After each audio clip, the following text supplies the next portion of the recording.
once again, it's 2 a.m. Steven Universe. I love Steven Universe. Yes, there are some minor things that piss me off, but I enjoy binging it every single time anyways. Please, I'm a gem warrior. I'm not gonna fall. Oh. Ugh, this is so embarrassing. Steven Universe always scores 10s across the boards whenever someone mentions the art, the music, and I guess the story is like a 6. I mean, depends on your person. Steven Universe is usually one of the first shows somebody mentions whenever talking about Cartoon Network, unless they bring up this disgusting display. And one of the main things that makes the show great is the characters. I love these characters. My favorite is Ruby. I love her. I'm pretty sure she's my birthstone. I don't know. Among a wide spectrum of lovable characters, the show also has some characters with a very interesting backstory and awesome character development. One of those being Pearl. Peridot is gonna crack any second now. I'll never crack for the likes of you, you crystal clods. Ooh, I got your claws right here, What are you all doing? Steven is falling. He needs our help. I hit the wall. Pearl's character development is insane. The contrast from her to season 1 to future, like, you'd have to watch it to believe it. Most of Pearl's character growth was caused by this bitch. I can't. I don't like Pink Diamond. Maybe I'll make a video about it, but it isn't about her, except it is. Let me explain. She was a major part in Pearl's character growth, and yeah, she's the reason Pearl was so messed up in the first place. And I would like to review her growth as a character because she is one of the most interesting characters in the show. Anyway, here's an in-depth character analysis about Pearl.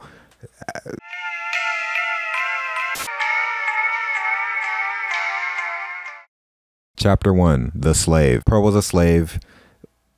Come on now, a lot of people are afraid to use this word for very obvious reasons, but that's what she was. A person who was legal property of another and is forced to obey them. That is what Pearl was. That is what all Pearls were on Homeworld. Servants that were custom made for the single purpose of serving their owner. Pearl fell in love with Rose during the rebellion. This love stemmed from her being a slave in the first place. Pearl stayed by Rose's side 24/7 and did everything for her, even sacrifice herself multiple times. In the episode Now We're Only Falling Apart, Pearl attempts to fuse with Rose after seeing her ramble about the beauty of fusion between two gems. After failing and realizing what she tried to do, Pearl says this: "If a ruby and a sapphire, but you're a diamond, forgive me.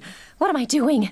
I need to be replaced immediately." Pearl wasn't serving Pink Diamond, but she was serving Rose. Pearl still saw herself as a slave, even though she wasn't Rose's. In the episode Sworn to the Sword, before beginning her fight with Connie, Pearl says this to her: "Remember, Connie, in the heat of battle, Steven is what matters.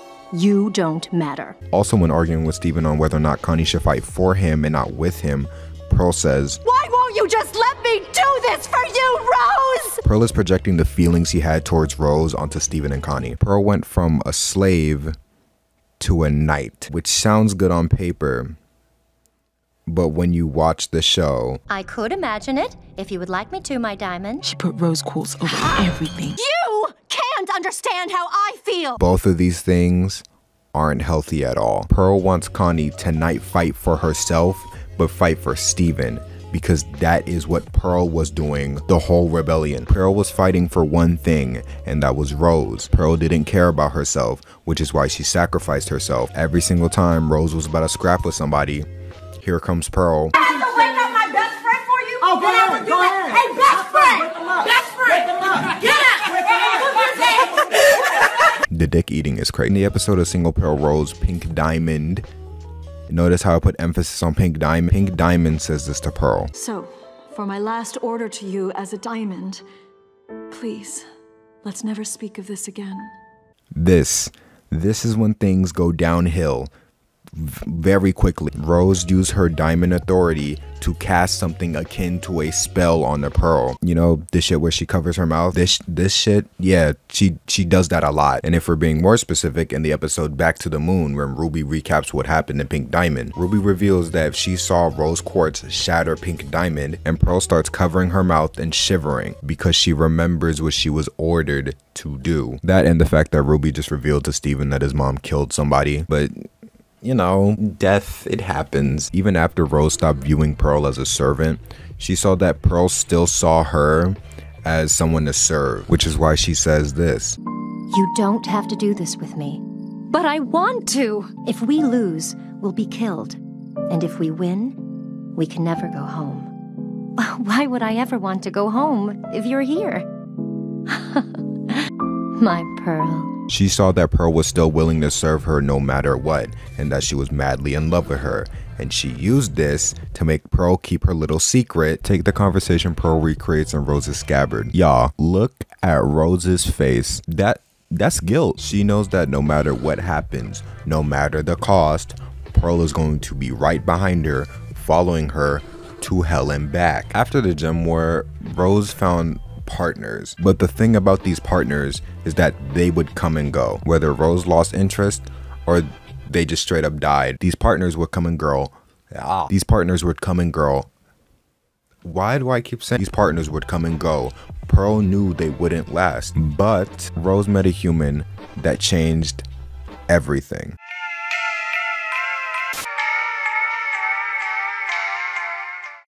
Chapter 2, The Competitor. After the Diamond's attack on Earth ending the Gem War, the gems resided on Earth at the temple. It is here where Rose meets Greg universe, Steven's dad. Pearl and Greg are always at each other's necks in this area because they were fighting over Rose. Pearl's confidence was peak at this time because she knew, or she thought, that Greg and Rose's relationship wouldn't last because Greg is a human, which is why Pearl says this. You're just a phase. You know that, right? No. I actually don't know that, Pearl. Pearl didn't see Greg as competition at the time, only a human that Rose would take interest at the time before she moves on. Pearl would constantly shove her confidence in Greg's face, like in the episode We Need to Talk. Pearl asked Rose to fuse in front of Greg to show off in front of him. This was Pearl showing Greg, hey, not only is my relationship with Rose emotional, but it can also be physical. Yeah, beat that bitch. Greg starts to doubt himself. He thinks Pearl is right. What Rose and Greg had...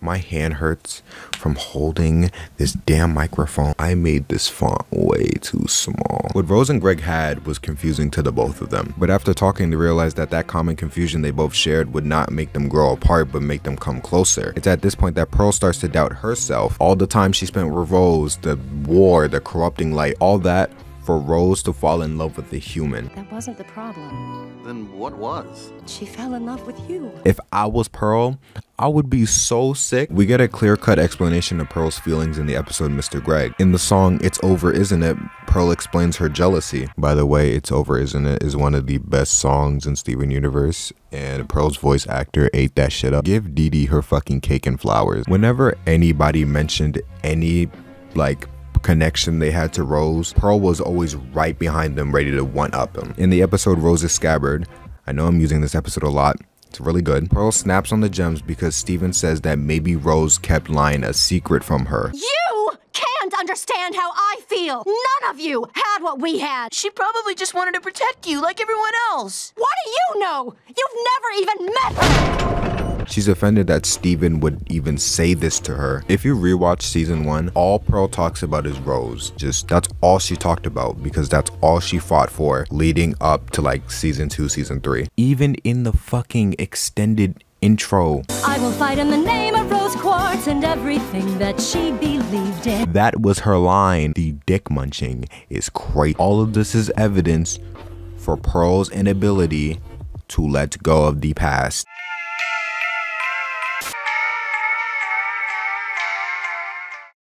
Chapter 3, The Desperate. For most of season 1 and season 2, there were two things wrong with Pearl. 1, she couldn't let go of the past. And 2, she had trouble seeing Steven as Steven. But Oliver, what do you mean? Pearl didn't see Steven as his own person per se. She saw Steven more as a flesh vessel for Rose's gem. Since the very beginning. In the episode Rose's Scabbard, there are multiple instances where Pearl... Fuck, why did I type this? There are multiple moments where Steven is compared to his mother. Sometimes you look so much like her. Sometimes you even sound like her. When Steven finally catches up to Pearl, one of the first things Pearl says to Steven is, Do you remember this place? Do you have any of her memories? this is Pearl holding on to that thread of hope. She truly believes that Rose is still in there somewhere, listening and seeing through Steven's eyes. She says this herself in the episode 3 Gems and a Baby, when she attempts to remove the gem from Steven's body. I can let you out. We'll be together again.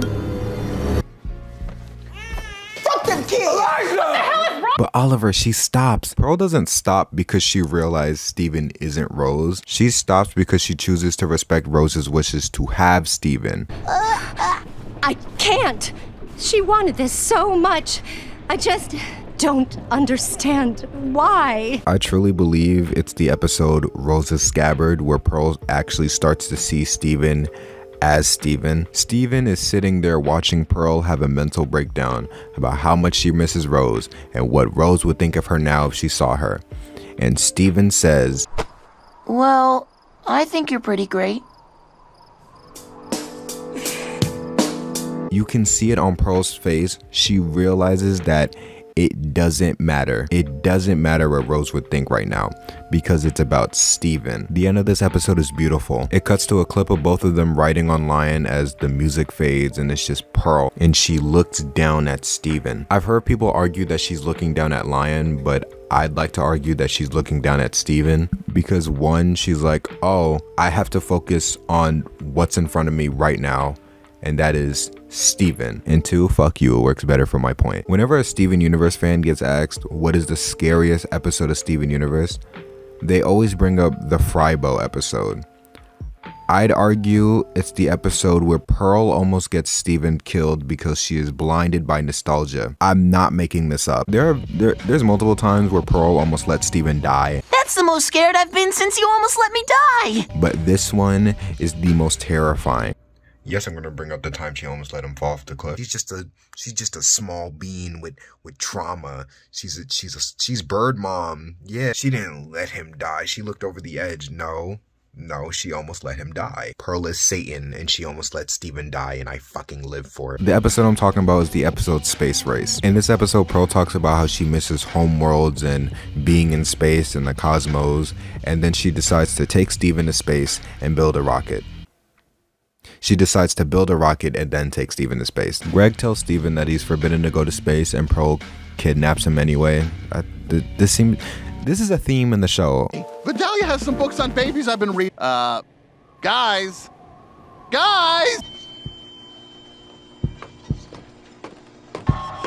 Wakey, wakey, Mr. Snaky. Good night, ominous triangle at the foot of my bed. Whatever. Greg tells Steven that he's forbidden to go to space because he cares about his fucking kid. And then Pearl kidnaps Steven anyway, and she does it with the biggest smile on her face. Pearl, I'm not supposed to go. Pearl! Oh, this is so exciting. Okay, there are multiple problems with this idea. One, the crystal gems are traitors to Homeworld. Homeworld does not play with the fucking crystal gems. When Peridot found out about them and told Jasper, they came 13 episodes later. Out of the 50 in that season, that is pretty quick for this show. It was literally on site with them. Just blast them with a ship. Ugh, fine. 2.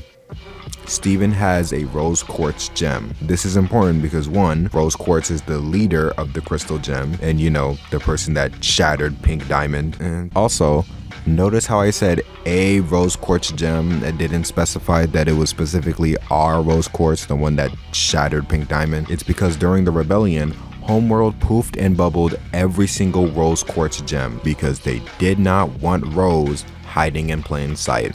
It just came to me that the bubbles we see in like the episode, I forgot what it's called, but the Human Zoo episode, most of the bubbles we see are pink, meaning that Rose had to bubble her own people just to keep up her facade. Fuck Rose Quartz. People wonder why I don't like this bitch. This is why. 3, and this is a big one, distance and time it would take to get there. While yes, Pearl just decides to take Steven to the nearest star system, Pearl says Yeah, it'll take about 50 human years. This will be perfectly fine. Just to pop over to the nearest star system.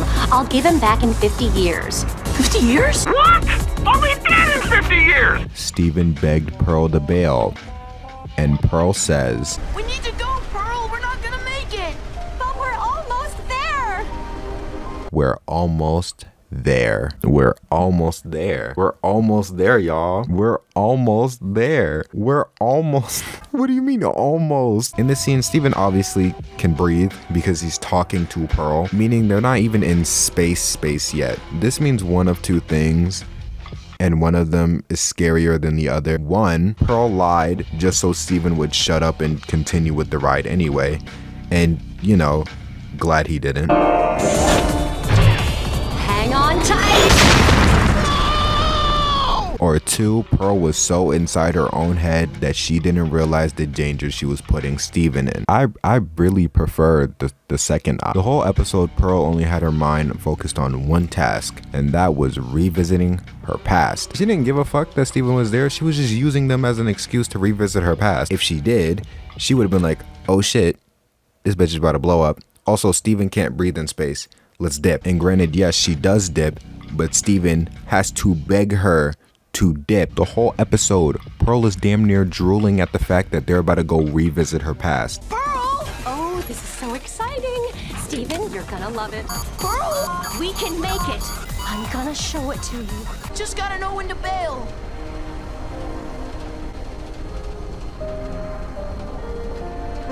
Let's take another instance for example. In the episode Last One Out in Beach City, Pearl becomes fond of a pink-haired human the show dubbed Mystery Girl.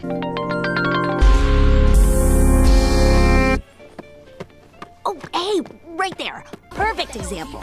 The reason Pearl becomes fond of Mystery Girl is because she looks like Rose. They point this out in the episode. Okay, nobody's gonna say it. She kinda looked like Mom. You noticed, I noticed, we all noticed. Oh, that's why you were acting like such a goon.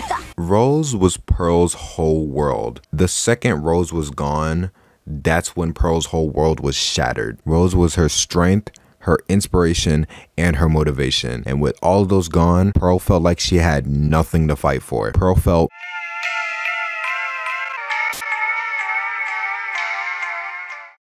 without a main thing to fight for, Pearl saw herself as weak and useless, desperate for something to fill the void. Enter the episode Cry for Help. During my rewatch of Steven Universe, this episode was the most uncomfortable to sit through. And it's mostly because of, you know, the end. In this episode, Steven and Amethyst are watching Crying Breakfast Friends, and then the TV turns to static. They discover that Peridot, a Homeworld gem, fixed the communication tower they once destroyed in a past episode to communicate with Homeworld. Garnet asks Pearl to fuse to destroy the tower, and when Garnet asks Pearl, she starts crying out of joy. Careful. It's you and me, Pearl. Let's fuse. Don't cry, Pearl. After destroying the tower, the gems discover that the tower has been built again. After destroying it once more, Steven and Amethyst get the idea that, hey, if Peridot keeps rebuilding the tower, chances are she's gonna rebuild it a third time, right? So they stalk out the tower. And then they discover that it's Pearl who's been rebuilding the tower. And Amethyst immediately knows why. Okay, I'm ready. Are you ready? I know what she's doing. You do? Pearl fusing with Garnet made her feel more confident, stronger, and complete. While trapped with Garnet, Pearl says, You're perfect. You're the perfect relationship. You're always together. I wanted to be a part of that. Pearl views Garnet as the perfect relationship. This is Pearl still visibly mourning her loss for Rose. She's jealous of Ruby and Sapphire's relationship, and her never having one or knowing what one feels like. She wanted to be a part of it. Also, this isn't me trying to like excuse Pearl's actions. She's still very wrong here. Garnet tells Pearl that she isn't the perfect relationship she thinks she is. While having problems under the surface, she stays strong because she knows the impact it will have on other people. She knows that people depend on her, and then she explains to Pearl to do the same, to stay strong because she affects other people. Please understand, Pearl. You have an impact too. There are times when I look up to you for strength. You are your own gem. You control your destiny. Not me, not Rose, not Steven. But you must choose to be strong so we can move forward, so I can trust you again. I believe that it is here that Pearl learns her own self-worth. She's more than someone else's servant. She is her own gem. As the show continues, you can see Pearl become more passionate about this, like in the show Back to the Barn. You're just a pearl! That's right! I am a pearl! Pearl starts to truly fight for herself and not just for Rose or the rest of the crystal gems. And may the healing process begin.